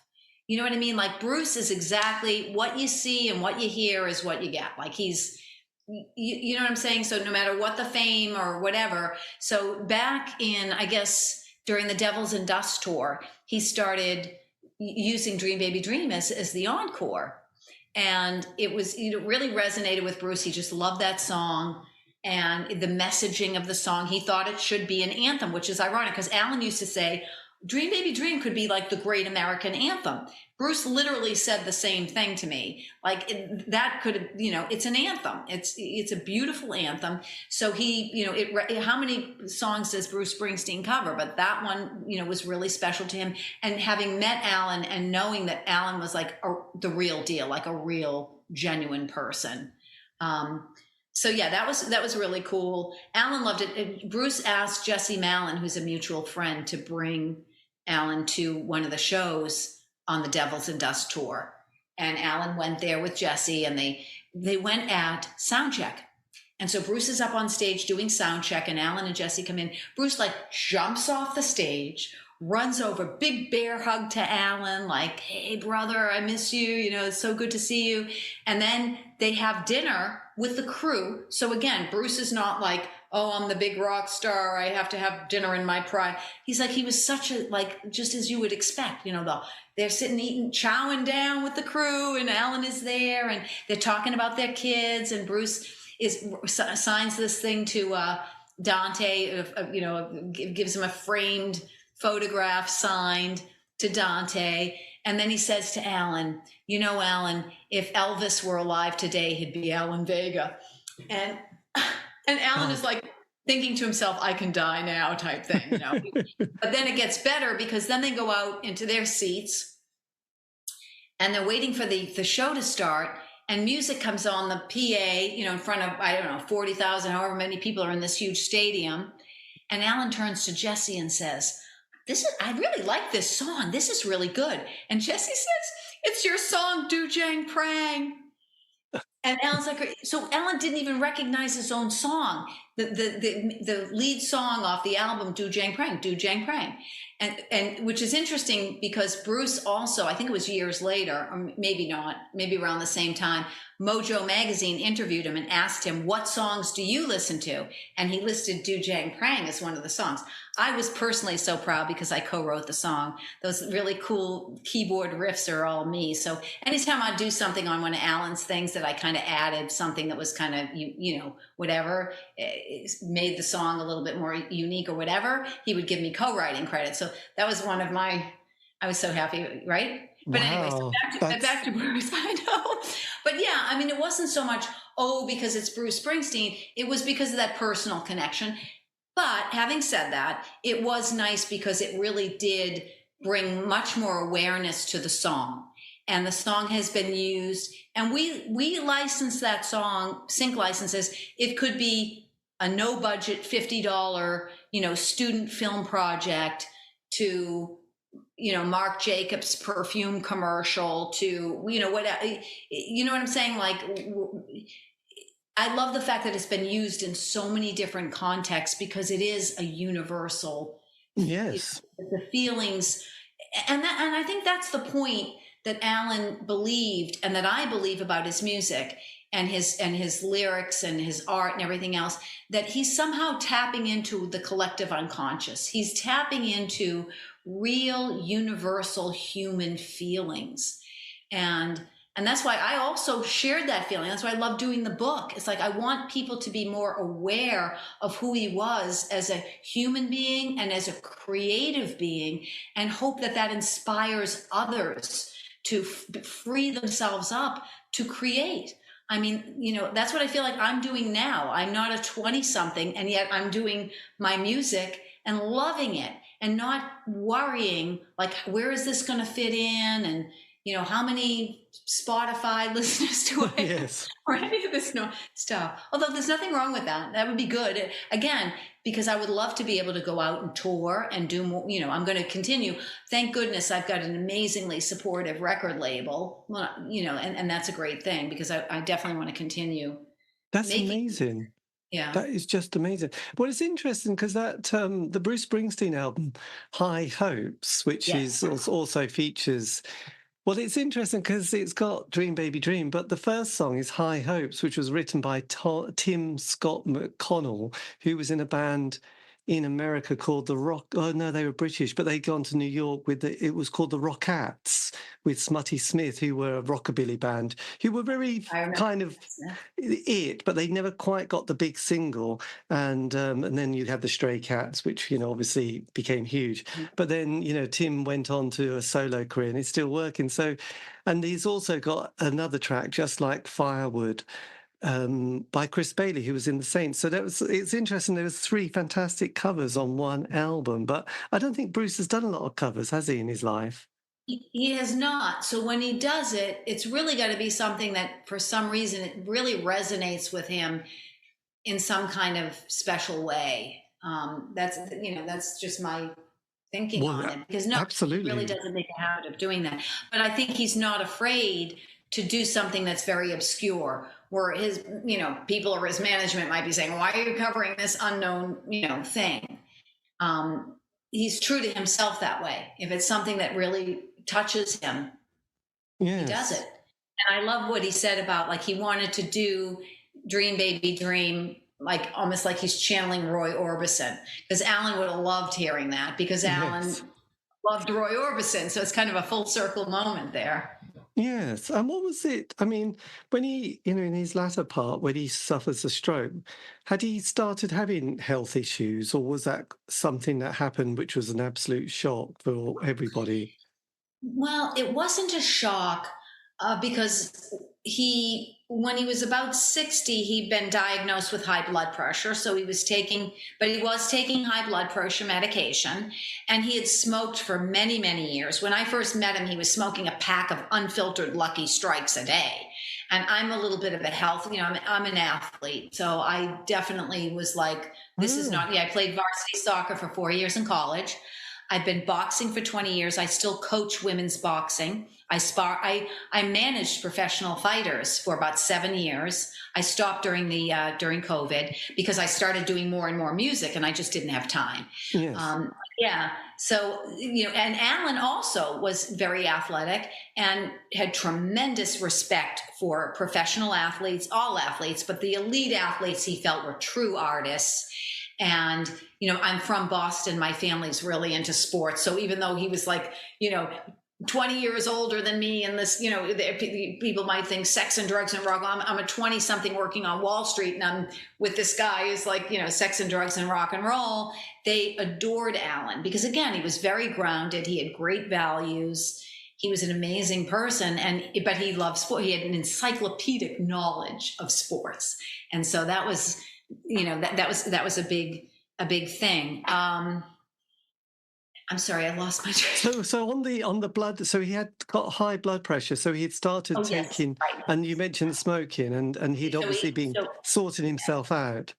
He did. So from the time he was 60, and he had the stroke when he was 72, 73. But unfortunately, one of the things that happened before that is he was assaulted.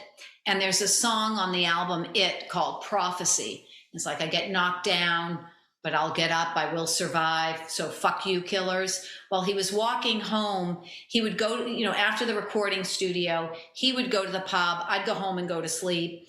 He goes to the pub and just has one drink, like a nightcap. And he's walking home, and 3 guys are leaning up against a building, and they call out to him. And he raises his fist. He thinks in solidarity, saying like, yeah, power to the people. And he's got the beret, the sunglasses, the leather jacket. He's 71 years old, but from a distance, he could be 50, even from fairly close up, right? So One of them rushes up to him, grabs him, smacks him up against the back of the building, cracks open the back of his head, throws him into the street. He lands on his face, turns him over, takes his watch, takes his wallet, and then he's like, oh shit, this guy's not, he's an old dude, he's not young. Alan gets up, manages to walk home like 4 blocks. My doorman calls me. It's like 1 a.m. He's like, you got to come down here. We're called an ambulance. Alan is out front. He's bleeding. He was attacked. He had 25 staples to close the back of his head and 12 stitches above his thing. So I think that didn't help. That, and when he had a 70th birthday celebration, up until that point, when we released Station, it was just before he turned 60. And I remember, I think it was the British press saying, this is a guy who's almost 60, like that's like ancient. This is a guy who's almost 60 and his music is still as intense as ever. And we're thinking, he's actually almost 70. How much would that blow them away? And Paul Smith convinces him, let's let the cat out of the bag. Let's let people know that you're actually 70. How cool is that? So he agreed. But I think he was also thinking, it made him feel vulnerable after that attack. It was vicious and he was really damaged. And he's thinking, holy shit, I'm 70. What, like it was really starting to sink in. Around that time too, he had arthritis in his knees. And so he was walking really slowly because his knees really hurt. Mm-hmm. And that he would drop on his knees on stage all the time. And I think he must have done some damage to the cartilage over the years. So we're thinking that he's just walking slowly because he has bad knees. And then one night, Dante hears him, because he would stay up late and draw and all this kind of stuff. And Dante, we have a duplex. And Dante's bedroom was right above the living room. And there's a little window overlooking the living room. And Alan would be there with headphones on at night. And Dante would be throwing socks at his head because Alan would be like, oh, singing along to the music and waking up Dante. So one night he hears Alan call out and he runs, wakes me up. We run downstairs and Alan has fallen over on the couch and he can't get back up. I'm like, oh shit.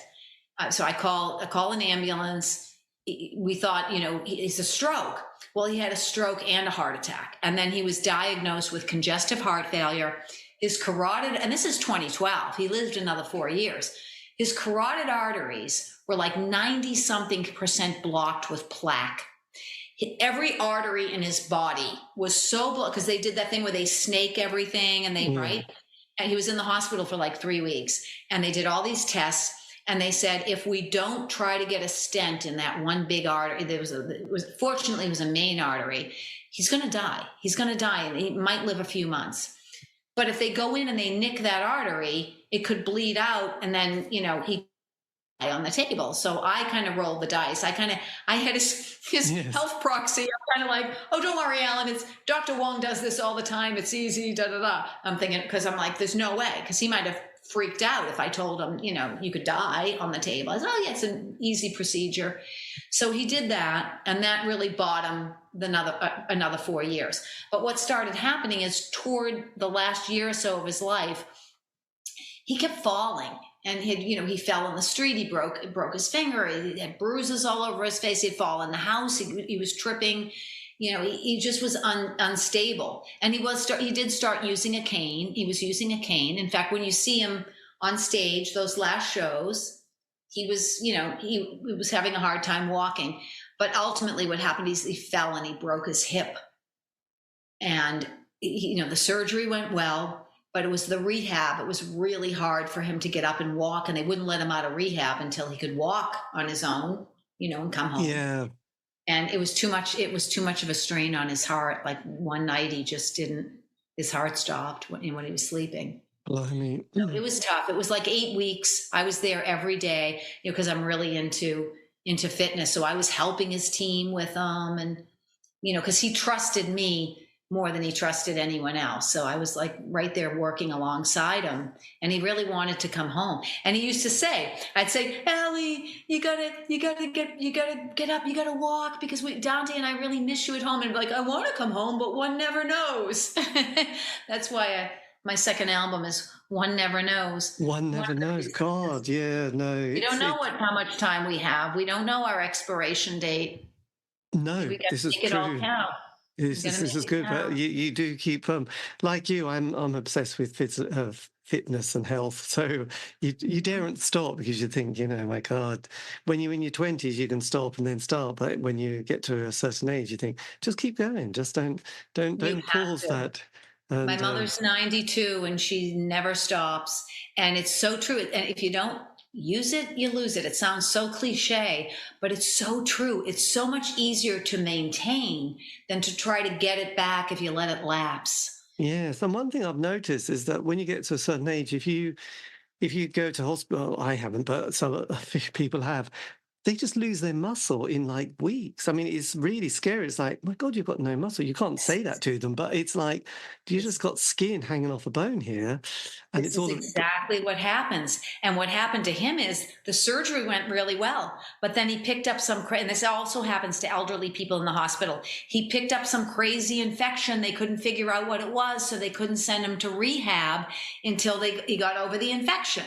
So he's like 3 weeks in the hospital instead of 3 or 4 days. So by the time he got into rehab, he was so weak that it was really hard for him to get his stamina back. And he was getting pretty good. He was walking with the walker, but it just ultimately was too much on his heart. Jesus Christ, that's horrendous. It was sad. It was sad. He had a good run though. He was 78. Yes, this is true. This is true. But you've been very prolific. Just kind of, you've had 2 albums very recently, haven't you? One Never Knows in the Red recordings, which came out this year, and you had one Keep It Alive as well 2 years ago. So you're sort of never been as crazy. You've been writing books and releasing albums.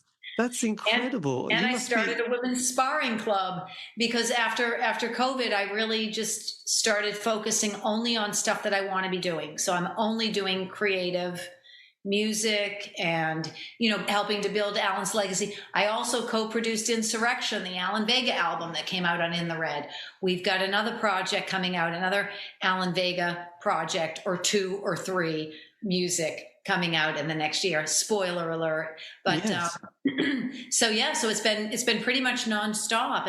And Jared Artaud, who Alan kind of handpicked to work with me and is a great person, he's been very helpful because I couldn't be doing this all on my own. And my son Dante Vega Lamere, who's a sound engineer, has been my recording engineer. So he comes over. We created a studio in the exact space where Alan used to make his sculptures.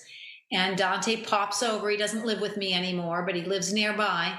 And whenever I want to record, like during Keep It Alive happened in a couple of weeks. It was unbelievable because I already kind of knew I wanted to do. And then as soon as I had a captive engineer, because we're in lockdown, I'm like, Dante, we're going to make my album. And so every day I'd do a beat, which was like the music. I'd do the music in one afternoon. The next afternoon, I'd record the vocal. And I would I didn't really know how to sing or how to structure the vocals. I would do the music same as I would do it, very linear, just like with that, what I would do with Alan. There's not verse, chorus, all this kind of, and the same thing with the vocal. At the time, I would open up a notebook. Now I do everything on my phone, but I would have all these lyrics and I wouldn't know I wouldn't have an idea in my head of how I was going to sing because I would do the music first. And then I would just try to fit it in. And I might do 2 or 3 different takes. And then I would, kind of almost like a cut and paste. Yes. With the first one, you know what I mean? To make, because if you hear it, my vocals are kind of layered. And I love that. I love the idea of layering and having my voice kind of talking to itself and almost embodying different characters, right? Because I'm still, and what I love about it is I'm just learning. I feel like I love the idea of feeling like a rank beginner, like a novice, like you don't, and again, that idea of there are no mistakes because you don't know the rules. And I love that, the freedom of just exploring it. And I got that from Alan, and I got that fearlessness from Alan because I have nothing to prove and I have nothing that I need to accomplish. And as I alluded to before, like Larry Hardy from In the Red is so supportive. Like if he's going to love whatever I do because I love it. You know what I mean? It's not like, oh, well, what is your following and what is your Instagram and all this. Yes, well, I think artists have to face. I'm so spoiled on the one hand, but on the other hand, I feel like I did spend 30 years working with Alan. So I guess I've picked up a thing or two of knowledge, but at the same time, I'm making it my own. And that's what's so beautiful, because I've never done it before. So from that perspective, it's very freeing. The Keep It Alive was a song that Rick Ocasek and Alan had written the lyrics to together. We did the music. Alan and I did the music for the song Keep It Alive on New Raytheon. But Rick jumped on the song with them lyrically and sang it. And Rick would be like, keep it alive. And so when we were on tour, regardless of the song, I would love, there were a couple of lines that I loved. I love that line, keep it alive. So we'd be playing songs and I'd be, singing in the background with Alan, and I would just chant, keep it alive. Or I'd chant another line I love, the innocent don't come back. The innocent don't come back. And so keep it alive, but it had so many different layers of meaning. It's like, keep that passion alive. Don't let anyone limit you or tell you, oh, you can't be doing this at this period in your life, or you can't be doing whatever it might be. Keep it alive. Keep that inner fire burning, and that passion and that vitality. Alan, no matter how much his body was breaking down, his life force and his vitality was so strong until the very end. I mean, he was just I'd get butterflies going to see him. You know what I mean? Because he had that thing. Yes, well, I suppose it's a bit like David Bowie with his Black Star album. There was still that kind of amazing moment that some people can sort of just still pull it all together, and you think, God, that is an extraordinary album. Especially with the circumstances, knowing what journey you're about to go on, but you had the focus and you followed it. And I know Neil Young used to sort of, because he used to always be changing direction, and he used to say, you just got to follow your muse, you follow your passion, and exactly. And even if it might be like a bit strange, you just have to follow it and then go to the next one. I think that's often the main thing, is just to keep moving rather than get stuck as well. So a few people I've interviewed have often said one regret they had was getting stuck on a project and not just moving through and going to the next project. Mm-hmm. And I think, yeah, you got to lighten up. And not make it so precious. Like, that's the other thing I learned from Alan. No one thing was precious. Like, he could rip up or throw out or paint over, or, you know what I mean? Because he knew that there was more to create. So he's not so tied into that thing. And it helps you to let go. It really does. And one of the things I learned from my son, which he would say to me, because Dante's is a trained singer, and he has tremendous music theory, and he's just absolutely brilliant when it comes to math. It's just so weird because he's so much like Alan with the math and the science. But he can listen to something and tell you exactly what note it is. He's been told he has perfect pitch. Like, you could say, give me a B flat, and he could hit that note out of the blue. He doesn't need any reference. So I would sometimes say that to Dante when he never helped me compose anything, but when I am composing something, sometimes I would say, like, does that work with I don't even know what key I'm playing, because I don't have any musical theory, and I almost don't want to. And I'll say, like, does these notes work with, and he'll might say, Mom, if you like it and you like the way it sounds, that's all that matters. But it works. It works. I know. It works. It's always amazing when you used to hear, interviews with Jimi Hendrix saying, he didn't like his voice and he didn't want to let anybody watch him when he was, doing his recording. So it is. I think it's just such a personal thing, isn't it? So it is. There you go. On your sport front, I'm always curious because I love sport as well. Is there any particular sporting person that is the person that you look up to more than anybody, or you admire more than anybody? I think LeBron James, Kobe Bryant, Michael Jordan in basketball, some of the greats and some of their philosophies of, the level of dedication, and also that fearlessness. Was it Michael Jordan said, like, I missed 100% of the shots I never took, that kind of thing. I love that. There's something about the dedication and focus of elite athletes that is mind-boggling and is a beautiful thing, and I admire greatly. I also, in boxing, just in general, I think that you don't play boxing like you play other sports. You're literally putting your life on the line when you step in the ring. And that was something that was tremendously compelling to me personally when I started boxing, and the tremendous amount of respect that I had for the fighters. That's what led me to the owner of the club said, you manage Alan's art and music career. Why don't you get your manager's license and manage some of these fighters? So I was managing more up and coming fighters, although I was the legal advisor to Kid Chocolate, who became a world champion in the middleweight division.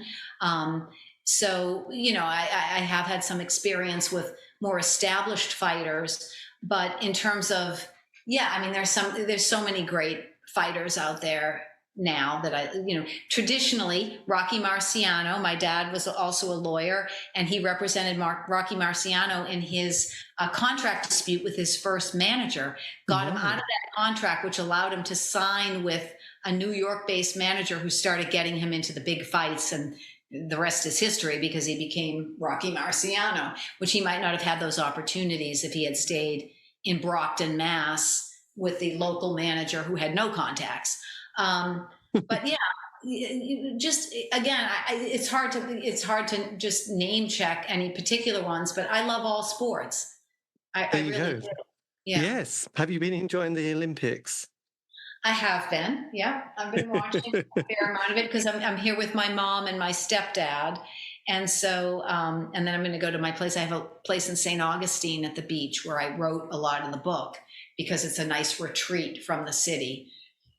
So yes, we've been watching the Olympics together, which is always fun. And that too, like the admiration that you have to have for these athletes that dedicate their lives to this quest, and the feeling, it's very emotional to see that it all comes down to this moment or this, this series of events that you've been training so hard for. So the heartbreak, the joy and the heartbreak is just, I love the backstories. I know. Yes. It's very...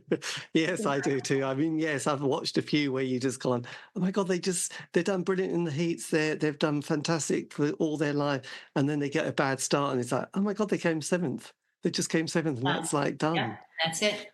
How do you pick yourself up? But they do, there you go. And, they do. And I think part of it is, you're there, you experienced this and, obviously you want to go for the gold, but you just have to enjoy the ride. You enjoy the ride, don't you, really? Exactly. As Bill Hicks once said, I think, enjoy the ride. Well, look, Liz, thank you ever so much for this. This has been amazing. And I've really loved, I've only got a PDF of the book, but I will buy a copy because it's such a colossal piece of work and it is just stunning. And it's been beautifully put together with such love and such dedication and fascinating history. So, yes, thanks again for your time. It's been brilliant. And if you want, I can always give you the link or send you the link to this and you can always use it elsewhere. So feel free. I would love that. I definitely would love to. Yeah.